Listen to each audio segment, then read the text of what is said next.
What's up, everybody? Dark 1985. There's levels to this. All right, man. Listen up. I'm gonna have a real video with you guys, and I hope I can be real with you. All right. So I wasn't gonna make a video today because I had a very rough day. I had a conversation with somebody that I really care about, and it didn't end up the way I wanted to end up. I knew that was gonna happen. Like I knew that was gonna happen. However, today I like fully accepted it and finally accept, the pain and the emotion that comes with it, right? Now, what makes this worse is that ultimately I can admit to you, I'm looking you in the face, right? It was my fault. As a man, you have to be able to look at your problems, and sometimes it's not your fault, sometimes it's just life that happens, and then some problems that we have, we bring upon ourselves, right? This one I brought upon myself. So it almost hurts even more because then you got to look at yourself in the mirror and you're like, you could have prevented it, right? But as you guys know, we don't have time machines, so we can't go back. There's nothing we could do. So, how do we deal with problems and the pain? And again, like I said, I wasn't going to make this video, but I think it might be important.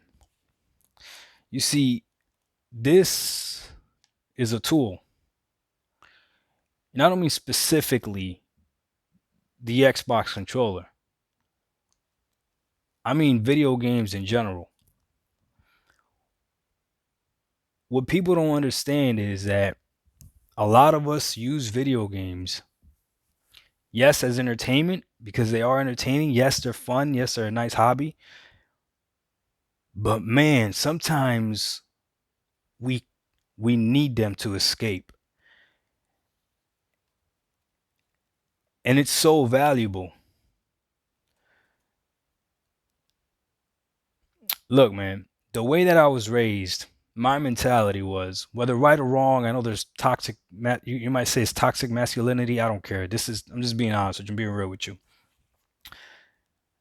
As a man, when you have a problem, and it's a problem that makes you emotional, you grab that emotion and you shove it down somewhere. You don't deal with it. And if the problem is causing you to get emotional, you distract yourself with something else.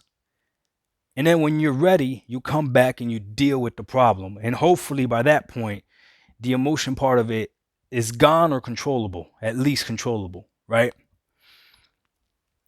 So the issue that I'm dealing with is bringing a lot of emotion to me. And emotion in negative emotion, meaning either sadness or anger, right?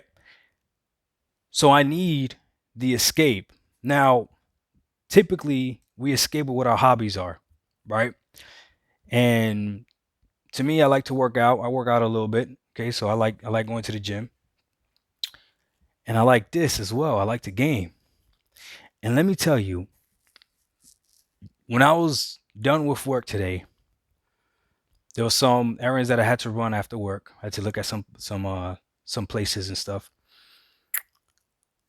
I knew exactly what I was gonna do when I got home to make myself feel better. I went ahead, came home, got out of my work clothes, put my gym clothes on, and went back to the gym.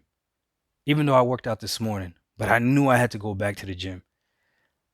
I had an amazing workout, better than the workout this morning, which is crazy because usually it doesn't work that way. Better than the workout this morning because again, my mind was just zoned out or focused on the workout. And then when I got in my car leaving the gym, I got joy again because there was two things I knew I was gonna do when I got back to my place. That was number one, call my kids, which I did. I didn't get to talk to my girl because she was using the bathroom, so I got to call my daughter back. Um, and then the second thing was I knew I was gonna play games. I knew I was gonna play games. Now I postponed the playing games to make this video for you guys because I'm tired of seeing people shame this. They're shaming video game. Like, how are you a grown man and you play video games? Which is ridiculous to me. Right now, being honest with you, if I didn't have this, I don't know what my other activity would be to deal with this emotion. What if instead of playing video games, I picked up a bottle, I smoked, did any other type of drugs to deal with the pain, which a lot of men do, a lot of women do as well. I got this. Now, I'm not naive. This can also be dangerous. You can also actually drown yourself so much in this that you don't go back to your problems. Remember what I said. Once that emotion is suppressed, I'm going to go back and deal with that problem. Now, I know some of you might be psychologists and be like, Doc, you tripping.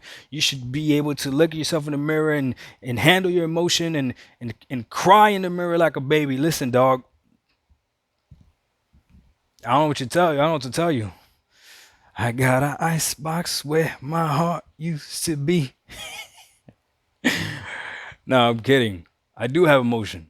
It's just you ain't gonna see it. Ain't nobody else gonna see it. A few people have seen it. Just a few people that I felt comfortable being vulnerable around. And then I questioned, was that a good idea? So you know what? Deal with my emotion by killing some things in the virtual world. I'm gonna deal with my emotion by playing as LeBron James. I'm gonna deal with my emotion by playing Grand Theft Auto and stealing that nice car that I can't afford in real life. And then when I feel ready to face this problem or face that emotion, whatever, I'll go back and get it. So I'm gonna end this video like this. Thank you, Microsoft. Thank you, Sony. Thank you, Nintendo. And thank you all PC manufacturers that make gaming PCs, because you have no idea how much you help us out with this little virtual world that you provide for us. DocDog1985, yo, there's levels to this. And when you got to cope with issues and problems and you choose this over a bottle or drugs, there's levels to that too. We out. Peace.